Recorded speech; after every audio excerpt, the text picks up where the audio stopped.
سلام كما يوعلكم خبركم تحتاتلتي زينا وشتن وطان حيزنا لكم قريبنا لنا مساوم تصنح بيتروس منقسي أرست زينا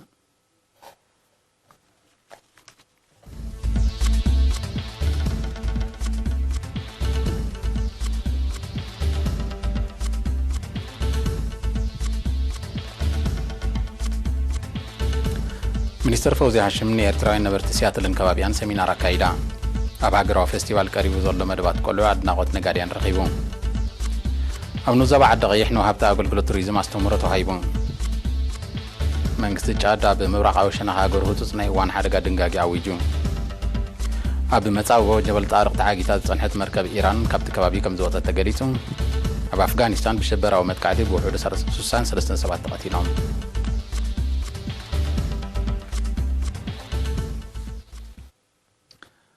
منستر فتحي فوزي هاشم إيرتراوين نبرت سياتل انكبابيان حورات منقستات أمريكا بعصر شوعة حساب هلو كنتات هاجرن متى أمتاتن كمون زواوي معبالتات ذاتكورة سمينار كايدا قدمنات النتن دحرنات النتن زنبرو استفلالي مدرخاتن بدوتاتو من بزملكت زرزراو مجلس زهابت منستر فوزيا أب كلهم تنكرات مدرخات تراي حيال صناعتن مخاتن حزب إيرترا بوحد مدارك تراي زلو صنعن حبونيان حزبي كم زسمية قريتا أبز حجي تأتي زلو مدرخ سلام بمولا حيلنا نهاجراو لمعاتن مرقات زلاق معبالن تبقيسنا لنا دحر مبالدما إذا مدبات زي بقاندو بمتكل رئيس مركز الزكايدن ناي مقبار عقمي إيرتراو من أسي بزولت أزدن فعدن خاون بعتو بيسرح له كم زلو بريهان منستر فوزي أسعيبها مهنات تحت قرصي كزنت ماي حرشا كمون هاجراون دوبسجرن مراخب صرقاتاتن تم قدامنت وهيبوم سلاسلو زلو مدبات مخان بمقلات أبز زرق زلو توفاينتن مياو أبركتن من السياز العالي كبري زوهابو مخان سميرات اللون كل زكايد مدبات المعاتن مختن ناي موداتا شتو نتا بوليتيكاوي كتاباون محبراون مسمرا زو حاسد حفرت هاجر من رقات مخانو بأبنتا سنيا زردات منستر فوزيا أبزي هاجراو عمامزي كل زيغا أبركتو كجبر زيغنتا وحلفنتو كم زخونا أجنزيبان منستر فتحي فوزي هاشم بموداتا كاب تساتفتين زغارب الله حتاتاتن ريتاتاتن مبريهيوا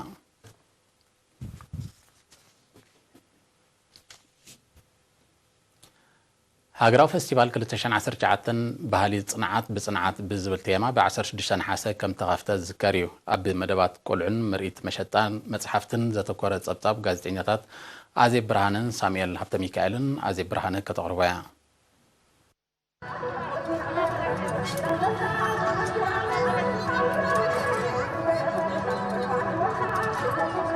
أب هاجراو فستيفال نقولعن تمهرون قريبو زلو مدبات ببزنبالهم ناتزاناقعو فلتز قسملو سلازخونه أكاديميو عقمو مدنفع حقاز كوينو خمس رخبوو تساتفت قليتهم ات مدبات لمدقبات ديجيتالاو بيت نباب ليلا مس تكنولوجين حبريتان سنفلتتن مرئيت بابت دنب مزنقع كمون مستقاتات حاجرنان عمامات منيسترتاتن زلال تحستو زتقالليو أبال ماكل تمرتن دهساسن قلعود تمهارون ممرمير تسفا ميكايل أبزهبت حبريتا كأند علامان يتقريبو زلم مدبات قلعون تمهارون إنا تزناقعو مس تكنولوجي زلاليلو بايتا بمفتار عقمتاتهم نمفتاشن نممعبال مخانو أردعا ماكل تمرتن دهساسن تمهارو يدبها SEDC مالتيو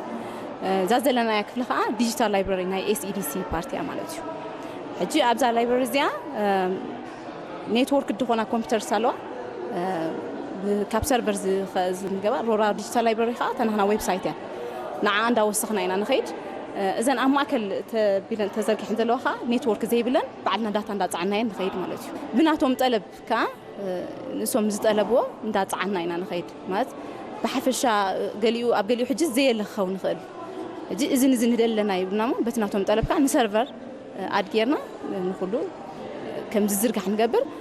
واي فاي كاي تقوميهم اتعب كتر اكسبوز تدكونا ماكل اب اوان فستيوال تراكي تدرته عمت ملو كابسونيك ساب عربي بنت اقلقلوت كم زهب تغست ممرمير قدسات قلعو انا متسوكو قلقلو خمس خلو بمحبار ولا الدين دقم كتبابعو عزخا خيرا ابت ماكل سلطينو مامنيلوم عمت فستيوال مريد زغربو زلو تمهارو بوغنوم بزغسمو سلطنا استفلالي فتراو سرح كقربو خمس بوقعو بمقلات ولا الدليتاتن زنبال دقم تغنزيبوم كحجزوم تلابيم ናይ ሮቦቲክስ ክንመሃር ዝቕነና ማለት እዩ ሕጂ ኣነ ካብ ለቨል ቲኤ ናቲ ሕጂ ኣብዛ ሰመር ካብ ዝጅምር ስኒ ክንመሃር ቀዲና ብዛዕባ ሮቦቲክስ ኤንድ ፕሮግራሚንግ ሶ ብዛዕባ ኣነ ኣብዚ ክመሃር ደሊ ብኸመይ ኸ ኣብዚ ፕሮጀክት ሒዘ ቀሪበ ዘሎ ሕጂ ፕሮግራሚንግ ክንብል ከለና ከመይ ጌርና ብኮምፒተር ቅመራ ምስ ኮምፒተር ክንረዳድ ዝሕግዘና ዓይነት ከምዚ ቋንቋ ክንብሎ ንኽእል ኢና ካብዞም ፕሮግራሚንግ ከም በዓል ፓይተን ጃቫ ሲ ክህሉ ይኽእሉ እዮም እዚኦም ምስ ኮምፒተር ከመይ ጌርና ኮምፒተር ና ንሓንቲ ኮምፒተር ክንእዝዝ ንኽእል ይሕግዘና ፕሮግራሚንግ ማለት እዩ እዚ ንሕና ንመሃር ዘለና ፕሮግራሚንግ ድማኒ ኤምብሎክ ዝበሃል ኮይኑ ፕሮግራሚንግ ድማኒ ልክ ካብ ብላይንስ ኦፍ ኮድ ዘይኮንካ ትፅሕፍ ብሌጎ ድመስል ብሎክስ ናውፅኻ ካብ ዝተፈላለየ ሜኑስ ማለት እዩ ናረገብካ ስራሕ ፕሮግራሚንግ ሕጂ እንታይ ንገበር ኣለና ገገሊኡ ኣሎ ከምዚ ጌምስ ኣሎ መፃወቲ ኣሎ ባዕልና ዝሰርሕናዮ ጌምስ ኣሎ ከምዚ ካብ ካልእ ተገጊስና ሕጂ ካብ ሓንቲ ጌም ርኢና ከም ካልእ ክንገርና ክሰርሖ ንቕኢልና ሓሳብ ከማን ንዓና ባዕልና ዝሰርሕናዮ ጌምስ ኣሎ ከም ሕጂ በዓል እዚ ሶ ገገሊኡ ከዓኒ ናይ ትምህርቲ እውን ኣሎ ናይ ትምህርቲ ሕጂ ክፍለፍ ኣለኹ ከምዚ ኣብዚ ዘለዋ ናይ በዓል ኤ ቢ ሲ ንቆልዑ ቀስቀስጌርካ ኣመሃራ ወርድስ ዝተፈላለዩ ዓይነት ታይፒንግ ማለት እዩ ሶ ብዙሕ ነገር ኣሎ ናይ ኣኒሜሽን ከዓ ክንገብር ንኽእል ኢና ኣኒሜሽን ሕጂ ኣነ ሃገርያ ዘለኹ ናይ ትምህርቲ ሕጂ ካብ ብንሽኻ ንሓደ ነገር ትፈልጦን ከለኻ ትህዎ ኣለል እንዲትበሃል ስለዚ ነዚ ናይ ፕሮግራሚንግ ማለት እዩ በስ ፕሮግራሚንግ ጌርካ ብዝተፈላለዩ ነገራት ስራሕ ትኽእላ ዋላ ንትምህርትኻ ባዕልኻ ዝሰርሕከያ ሓንቲ ጌም ክትሰርሕ ከለኻ ዝበለፀ እዩ ስለዚ ና ጌም ንፃወት ዘይኮነስ እቲ ጌም በቲ ፕሮግራሚንግ ጌርና ንሰርሖ ዘለና ኣብዚ ናይ ፕሮግራሚንግ ትምህርቲ ዝተገዳስነት ኣለወና ድሓር ካብዚ መፂና ድማ ኣብዚ ናይ ኤስኢዲሲ መፂና ድማኒ ነቲ ፕሮግራም ፈቲና ዝተፈላለዩ ነገራት ተማሂርናን ኣፕ ክንሰርሕ ከም ዝኽእል ንመፃኢ ድማኒ ኣክንዲ ሰብ ዝሰርሓልና ኣፕስ ወይ ጌምስ ምፅዋት ባዕልና ዝሰርሕናዮም ምስ ህዝብና ክነላሊ ንመክር ማለት እዩ ብኻልእ ወገን ኣካል መደባት ፌስቲቫል 2019 ዝኾነ ምርኢትን መሸጣን መጽሓፍቲ ብርክት ዝበለ ነባርን ሓድሽን መጽሓፍቲ ቀሪቡሎ ኣብቲ ኣዳራሽ መጽሓፍቶም ከላልዩን ክሸጡን ካብ ዝረኸብናዮም ፕሮፌሰር የማነ ብርሃን ግርማጥዮን እቲ ምርኢት ባህሊ ንባብ ንምስራጥ ከምኡውን ንደረስትን ጸሓፍትን ንምትብባዕ ሓጋዝ ምዃኑ ብምግላጽ ኣብ ዋጋ መጽሓፍቲ ተገይሩ ዘሎ ምጉዳል ናይ ዝመርኣያ ከም ዝኾነ ሓቢሩ እንድሕር ኣንቢብና ጥራሕና ድማ ዝሓለፈን ዘሎን ዝመጽእን ታሪኽና ይኹን ታሪኽ ሃገርና ብግቡእ ክንፈልጥ እንድሕር ኮይና ከነንብብ ኣለና ስለዚ ኣብቲ ናይ ምንባብ ጎስጓስ ክካየድ ኣለዎ እዩ ዝብሎ ጠቕላላ ጎስጓስ ከነካይድ ኣለና ምንባብ ዝምዕብለሉ ነገራት ክፍጠር ኣለዎ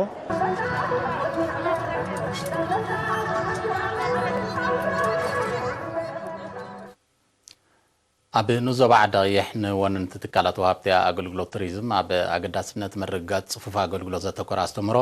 ብ13 ነሓሰ ተዋሂቡ እቲ ኣስተምህሮ ኣብ ኣቀባብላ ኣጋይሽ መምርሒ ሕግታት ቱሪዝምን ዋጋታትን ዘተኮረ ምዃኑ ዝሓበረ ሓላፊ ቤት ፅሕፈት ቱሪዝም ኣብቲ ንዞባ ኣቶ ተስፋይ ግርማይ ትካላት ወሃብቲ ኣገልግሎት ንጥፈታትን ዝያዳ ከፅፍፋን ፍሕሹ እንግዶት ከዘውትራና ተሓሳሲቡ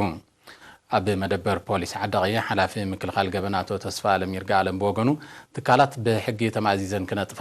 መትሓስ ሕጊ ድማ ሳዕቢን ከቢድ ምዃኑ ተገንዚበን ሓላፍነታዊ ኣካይዳ ክኽተላ ጠንቂቑ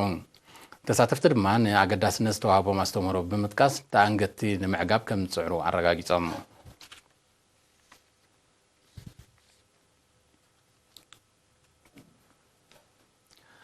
ኣብ ንዞባ ሰንዓፈ ነበርቲ ምምሕዳር ከባቢ ጎሎ ብጋንታታት ተወዲቦም ኣብ ንጥፈታት ምዕቃብ ማይን ሓመድን ከምኡን ምፅጋን ፅርግያታት ዘተኮረ ኣድማዒ ወፈራታት የሰላስሉ ኣለዉ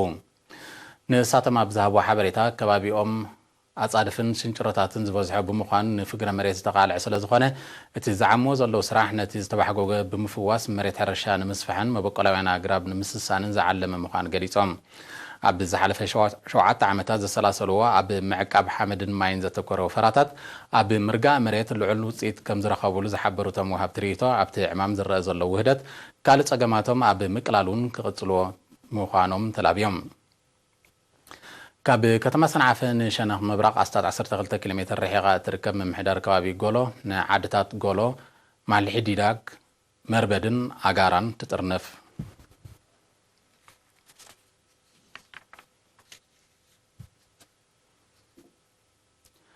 ኣባል ቅዱስ ሲኖዶስ ኦርቶዶክስ ተዋህዶ ቤተ ክርስቲያን ኤርትራ ሊቀ ጳጳስ ሃገረ ስብከት ደቡብ መንደፈራን ብፁዕ ኣቡነ ሰላማ ብዝሓደሮም ሕማም ብ18 ነሓሰ ኣብ መበል 92 ዓመቶም ዓሪፎም ብመሰረት ወፂ ዘሎ መርሓ ግብሪ ናብ 320 ነሓሰ ኣብ ዘውግሕ ለይቲ ሰዓት 4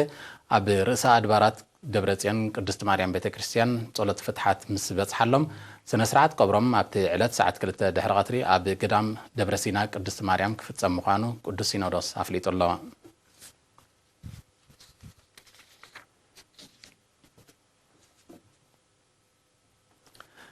ውድድር ኮንፌደሬሽን ኩዕሶ እግሪ ማእከላይን ምብራቕን ኣፍሪቃ ማለት ሴካፋ ትሕቲ 15 ዓመት ትማሊ 18 ናሓሰን 3 መዓልቱ ኣብ ዝቐጸለሉ ክልተ ግጥማት ኣካይዱ ፈለማ ዝተጋጠመ ሃገራውያን ጋንታታት ኬንያን ሱዳንን ክኾና እንከለዋ ሃገራዊት ጋንታ ኬንያ 4-0 ተዓዊታ ሃገራውያን ጋንታታት ብሩንድን ሶማልያን ዝተራኸባሉ ካልኣይ ግጥም ድማ ብዓወት ሃገራዊት ጋንታ ብሩንዲ 2-1 ተዛዚሙ ውድድር ኮንፌደሬሽን ኩዕሶ እግሪ ማእከላይን ምብራቕን ኣፍሪቃ ሎሚ 19 ናሓሰ ብክልተ ግጥማት ክቕጽል እዩ ኡጋንዳ ምስ ታንዛንያ ደቡብ ሱዳን ድማ ምስ ኢትዮጵያ ኣብዚ ካብ 16 ክሳብ 30 ናሓሰ ዝቕጽል ውድድር ኮንፌደሬሽን ኩዕሶ እግሪ ማእከላይን ምብራቕን ኣፍሪቃ ሴካፋ ትሕቲ 15 ዓመት ኤርትራ ብሩንዲ ኬንያ ሱዳን ሶማልያ ኡጋንዳ ሩዋንዳ ደቡብ ሱዳን ኢትዮጵያን ታንዛንያን ኣብ ክልተ ምድባት ተኸፊለን ይጻወታ ኣለዋ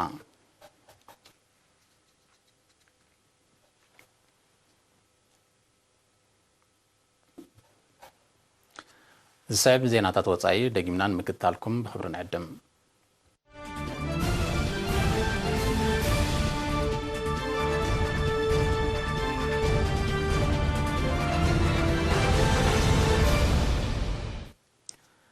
መንግስቲ ጫድ ኣብ ምብራቃዊ ሸነኽ ሃገሩ ተኸሲቱ ንዘሎ ቀቢላዊ ግጭታት ንምህዳእ ኣብቲ ከባቢ ህፁፅ ናይ እዋን ሓደጋ ድንጋጌ ኣውጁ እቲ ብ18 ናሓሰ ዝተወስደ ስጉምቲ በቲ ግጭት ኣብ ውሽጢ 2 ሳምንታት ዝያክል ግዜ ልዕሊ 50 ሰባት ድሕሪ ምቕታሎም እዩ እቲ መንግስቲ ኣብቲ ከባቢ ሰራዊት ብምውፋር ኣብ ኢድ ሰላማውያን ሰባት ንዘሎ ብረት ክእክብ ምዃኑ ሓቢሩ ኣሎ ጸጥታዊ ኩነታት ናይቲ ብሓደጋ ደርቂ ተጠቂዑ ዘሎ ምብራቃዊ ሸነኽ ጫድ እናንቆልቆለ ክመጽእ ምጽንሑ ጸብጻባት ይረድኡ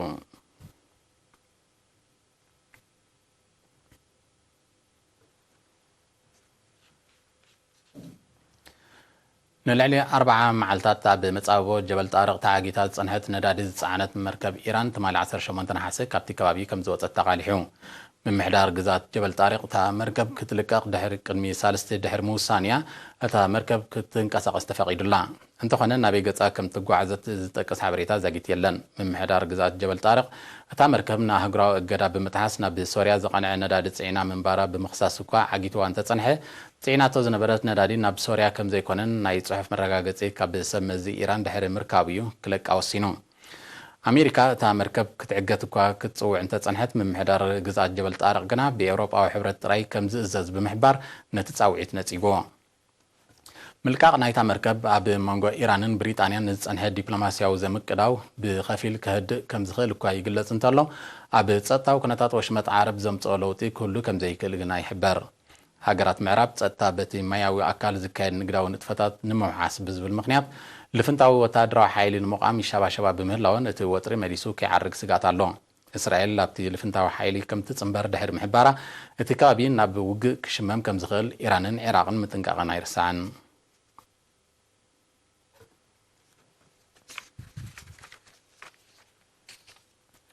ኣብ ኣፍጋኒስታን ብ17 ናሓሰ ኣብ ጽምብል መርዓ ብዝተፈጸመ ሽበራዊ መጥቃዕቲ ቆልዓ ሰበይቲ ዝርከቦም ብውሕዱ 63 ሰባት ተቐቲሎም በቲ ኣብ ምዕራባዊ ሸነኽ ከተማ ካቡል ዝተኻየደ መጥቃዕቲ ህሱያት ዝርከቦም ልዕሊ 180 ቆሲሎም ብምህላዎም ቁጥሪ ምዉታት ክውስኽ ከም ዝኽእል ሰብ መዚ ጥዕና ኣፍጋኒስታን ኣሚቶም እቲ መጥቃዕቲ ኣብ ዝሓለፈ ቀረባ ኣዋርሕ ኣብ ከተማ ካቡል ካብ ዝተኻየደ ተመሳሳሊ ፍጻሜታት ዝዓበየ ሰብኣዊ ክሳራ ዘውረደ ኮይኑ ኣሎ ፕሬዚደንት ኣፍጋኒስታን ኣሽራፍ ቃኒ ነዚ ሽበራዊ ጉጅለ ዳዕሽ ሓላፍነት ዝወሰደሉ መጥቃዕቲ ኮኒኑ እዚ ከቢድ ሰብኣዊ ክሳራ ዘውረደ መጥቃዕቲ ቅልውላው ኣፍጋኒስታን ንምዕራፍ ተባሂሉ ኣብ መንጎ ጣሊባንን ኣሜሪካን ንዝካየድ ዘሎ ዝርርብ ኣብ ሓደጋ ዘእቱ ምዃኑ ተንተንቲ ይገልጹ ክልቲኦም ወገናት ኣብ ቀጠር ን8 ዙርያታት ዝቐጸለ ርክባት ከም ዘካየዱን እቲ ርክብ ክቕጽል ምዃኑን እዮም ዝሕብሩ ዘለዉ ይኹን እምበር ምስ ጣሊባን ቀጥታዊ ዘተ ክጽውዕ ዝጸንሐ መንግስቲ ኣፍጋኒስታን ኣብ መንጎ ኣሜሪካን ጣሊባንን ክብጻሕ ንዝኽእል ስምምዕ ኣፍልጦ ከም ዘይሂቦ እዩ ዝገልጽ ዘሎ በዚ ድማ ቅልውላውታ ሃገር ብሰላም ንምዕራፍ ዝካየድ ዘሎ ጻዕርታት ብቐሊሉ ዝሰምር ከም ዘይመስል ነቲ ኩነታት ብቐረባ ዝከታተሉ ወገናት ይጠቕሱ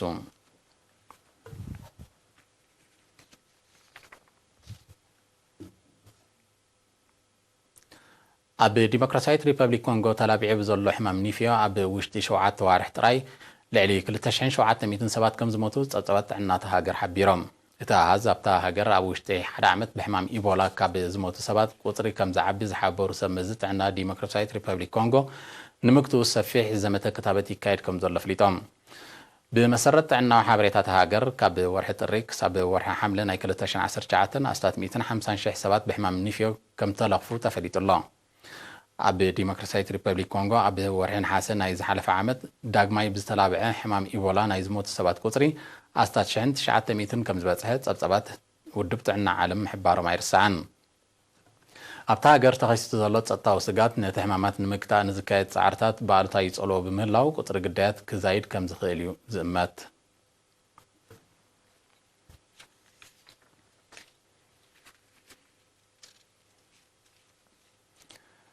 እስራኤል ኣብ ወሽመጥ ቃዛ ከተካይዶ ንዝጸንሐት ወተሃደራዊ ስርሒታት ከም ተሕይሎ ብ18 ነሓሰ ፍሊጣ። ቀዳማይ ሚኒስተር እታ ሃገር ቤንያሚን ነታንያሁ ነበርቲ ወሽመጥ ቃዛ ጸጥታዊ ስጋት ሃገሩ ይኾኑ ምህላዎም ብምጥቃስ ኣብቲ ከባቢ ክካየድ ዝጸንሐ ወተሃደራዊ ስርሒታት ብዓይነትን ብዝሕን ክውስኽ ምዃኑ ኣረድዩ። እቲ መግለጺ ኣብቲ ወሽመጥ ንዘሎ ጸጥታዊ ወጥሪ መሊሱ ከጋዶ ከም ዝኽእል ምስ ኩነታት ከባቢ ቅርበት ዘለዎም ወገናት ይጠቕሱ። ሓይልታት ጸጥታ እስራኤል ኣብዚ ሳልሲ ህዝብ ዘካይዶ መጥቃዕትታት ብውሕዱ 3 ፍልስጤማውያን ከም ተቐትሉን 10ታት ከም ዝቆሰሉን ጸብጸባት ይሕብሩ። እስራኤል ኣብ ምዕራባዊ ገማግም ብተካይዶ ዘላ ተመሳሳሊ መጥቃዕትታት ሰብኣውን ዋታውን ክሳራታት ከም ዝወርድ ይግለጽ።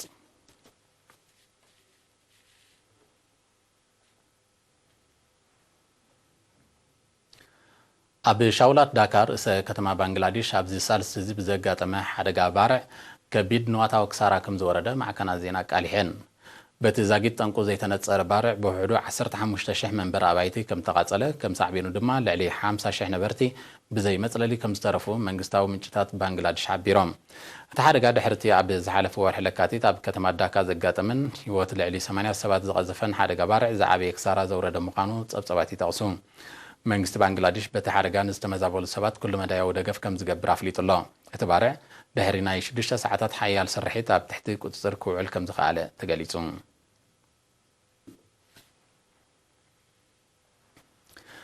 ዝኸበርኩም ተኸታተልቲ ናይ ሎሚ ቀትሪ ሓፈሻዊ ዜና ተዛዚሙሎ ብሩኽ መዓልቲ።